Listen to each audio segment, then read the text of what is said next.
Hey everyone! Did you know that drones are increasingly being used in the construction industry for a variety of purposes? Here are some ways in which drones are being used in construction.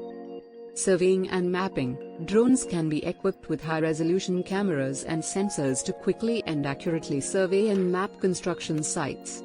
This helps project managers and engineers to get a better understanding of the site and plan the construction process more effectively.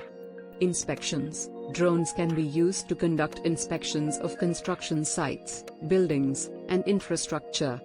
This can be especially useful for inspecting hard-to-reach areas such as rooftops, bridges, and towers. Progress monitoring. Drones can be used to monitor the progress of construction projects over time.